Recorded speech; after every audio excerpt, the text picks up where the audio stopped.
සුබ දවසක් වෙන්න කියලා හැමෝටම ප්‍රාර්ථනා කරනවා.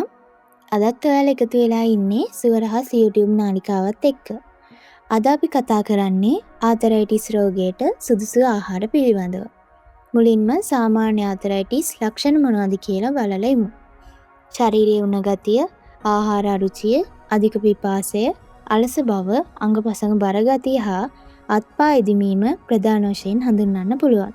මෙම අවස්ථාවේදී බෙල්ල, තුනටිය, දණහිස්, කොඳු ඇටපෙළ හා ඇඟිලි පුරුක් දක්වා පාදය, අත්ල දක්වාත් සියලු සංදිවල වේදනාව ඉදිමීමක්ද ඇති වෙන්න පුළුවන්.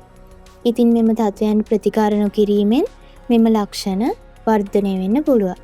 ඉන්දිකටුවෙන් අනින්නක් බඳු වේදනාව, රාත්‍රියේ නිින්ද නොයාම, දිවා කාලයේ නිදිමත ගතිය ඇතිවීම, කරකැවිල්ල, මලබද්ධය ආදී තත්ත්වයන්ද ඇති වෙන්න පුළුවන්. මෙම තත්ත්වය ආතරයිටිස් හෙවත් ආම වාතය අධික වීම ලෙස හඳුන්වන්න පුළුවන්. සන්ධි ඇසුරු කරගෙන ශ්ලේෂ්මල පටල නැතිවීම, දණ හිස්වලට හා සන්ධිවලට වතුර පිරීම වැනි තත්ත්වයන්ද ඒ හේතුවෙන් සන්ධි ස්ථානවල ක්‍රියාකාරීත්වය නිසි ලෙස සිදු නොවීම හා කාටිලේජ ප්‍රදාහයන් ශරීරාංග විකෘති වීම දක්වා මෙම ආතරයිටිස් රෝගය වර්ධනය වෙන්න පුළුවන්. ආතරයිටිස් රෝගයේදී පිළිපැදිය යුතු කරුණු ගැන දැන් අපි කතා කරමු. ආතරයිටිස් රෝගීන්ට විවේකය අත්‍යවශ්‍ය වෙනවා. වෙහෙස වීම, ඇවිදීම, ව්‍යායාම සුදුසු වෙන්නේ නැහැ.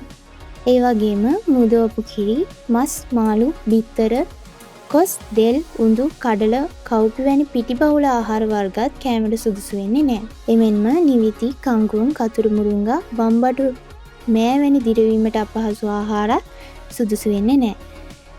ආතරයිටිස් වලට සුදුසු ආහාර කිහිපයක් ගැන දැන් අපි කතා කරමු. 1. ලුණු කැඳ තැම්බුම් හොදි විශේෂයෙන්ම යෝග්‍ය වෙනවා. 2. වැටකොළු, පතෝල, කරවිල, තලනබටු, තිබ්බටු, පලා වර්ග වැනි තිත්ත රස එළවලු ගැනීම විශේෂයෙන්ම සුදුසු වෙනවා. 3. සාඩින්, මැකරල්, සැමන්, බලමාළු වගේ කෑමත් මෙම රෝගීන්ට සුදුසු වෙනවා. ඒ වගේම ආතරයිටිස් රෝගීන්ට ඇල් වතුර නෑම අහිතකර වන අතර උණු වතුර නෑම භාවිතය යෝග්‍ය වෙනවා. ඉතින් මේ වගේ වැදගත් කරුණු පිළිබඳ දැන ගැනීමට දිගටම අපිත් එක්ක එකතු වෙන්න සුවරහස් YouTube නාලිකාව දැන්ම subscribe කරන්න.